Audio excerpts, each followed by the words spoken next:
They'll be calling you a radical. This is historic because while everybody else is in shiny ballism land, you know, no one's paying attention. Oppenheimer's the greatest anti-nuclear movie in history, bar none. And that means nuclear energy, nuclear bombs, which came first, the chicken. As Downey Jr. wins his first Oscar, rightfully so, his portrayal of Strauss, I look back on Strauss, and you want to try me on nuclear history? Oh, good luck to you. Try me. Freak, I can go for, I've been eating, sleep, drinking this my whole life. Pop, OPPY drop, one of the greatest evil scumbags in human history. And Strauss knew it. Strauss. I look back in my whole path, my father being nuked to death in Nevada test site, that scumbag teller. I look back, Strauss was right. At the exact moment. You cannot make this up. He's standing there accepting the trophy. The exact moment. The greatest nuclear disaster, the greatest ecological disaster, the greatest disaster period in human history was taking place.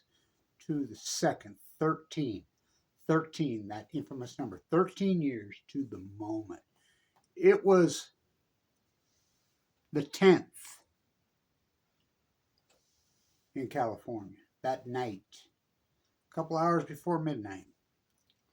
I did my walk there on the 5th anniversary, San Diego on the harbor. San Onofre. Here's even more irony. I believe it was the 5th anniversary was Nancy Reagan's funeral. Because we went. Now, remember her daughter? Remember her daughter was, the Hollywood was the anti-nuclear, right? You can't make all this up. So I wanted to get this up because no one's paying attention. It's 13, and I wanted to get this posted, and I'll do a quick one because I'm having trouble go figure. All these years, I'm back to the same old. Kevin Blanch, my leukemia. The fact that I went into the bone marrow transplant on 11/11/11, I predicted my own leukemia. Given 2 months to live, by the way. Heart ripped out.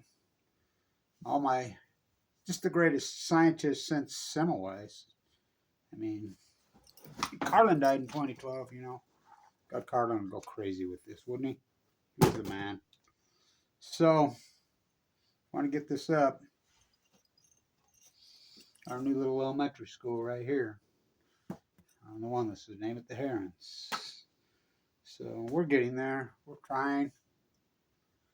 People say, let's make, including Jane Fonda, let's make nuclear history. I had a long conversation with Jane Fonda at the Peace Vigil, post-Fukushima. Just her and I talking there. I spent 2 days with Jesse Ventura there, but all these people that say, let's make nuclear history, which came first? The nuclear chicken or the nuclear egg? Pop, OPPY drop. I will quote Hoover. Never in the history of mankind is any war machine, any nation, any people ever indiscretionally mass murdered women and children. Till now, it revolts my soul. April 7th, 1945. Remember, Oppenheimer full well knew that Germany and the Hitler didn't have it. Full well knew they didn't have it. Including Leo, who wrote the letter. Teller drove him in his car to Einstein's house and coerced Einstein. Not only was Einstein not invited in the Manhattan Project, Einstein was, the FBI and the CIA had an open dossier on him. Were getting ready to, probably, they were after him. He was a peace activist. He was an anti-nuclear. Oppenheimer knew full well they didn't have it. Leo, who wrote the letter, left the Manhattan. Everybody left the Manhattan Project. He dropped them anyway. It kind of reminds me of Wolfowitz and Bremer and Cheney and what they did in Iraq. How many women and children were mass murdered there? No Iraqi ever laid a finger on any American. Kind of like what Kissinger did in Cambodia, what we did in Vietnam, Jane. Which came first? You know why phosphorus, depleted uranium, all these weapons, you know they're made from nuclear energy reactors. These horrible, disgusting, it's not just the bomb. Why phosphorus, depleted uranium, all these they used in Nam, they used, I mean, think about that.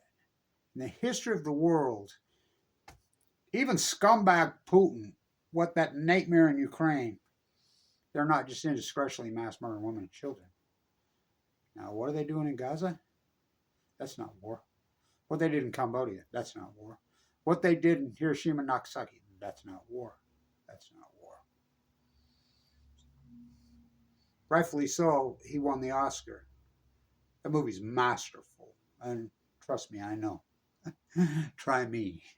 The world's foremost nuclear expert on the face of the planet, bar none. You're looking at him. Why do you think they go after him? You're contemporized. You're no expert. They're not going to let anybody freaking. They're afraid of me. So you don't want no more nuclear bombs, but which came first, the nuclear chicken or the egg? So I want to get this up on. It's the 11th. It's the 13th. To the moment. The 13th. It was the 10th here that night. Have you walked out of your LA mansion at Laurel Canyon and looked at the tide pools? Have you seen the whales washing up dead? Have you seen the acute catastrophe that's gone to the Pacific Ocean? Post Fukushima? We call that outlier in science, don't we? Scientists are mystified, they're baffled, they're stumped, they're curious. Have you seen the fires? Didn't some of those houses burn right there? Hello, right under your feet. So he's presented, rightfully so. By the way, him playing Teller. I look back on it all now. Strauss was right. Downey Jr. played him so magnificently. I loved that movie. You know, my favorite movie's always been Last of the Mohicans, but this one's right up there. So, but the reality of it, he holds the Oscar. He's presented the Oscar 13 years to the exact moment. It was March 10th in California that evening, that night, a couple hours before midnight. Just the greatest ecological catastrophe in human history, the greatest event, the greatest crimes, the cover-up. Laurel Canyon on Balco, on chemo. Where's Frank Zappa when you need him? So somebody's got to do this work. Record history. I just did.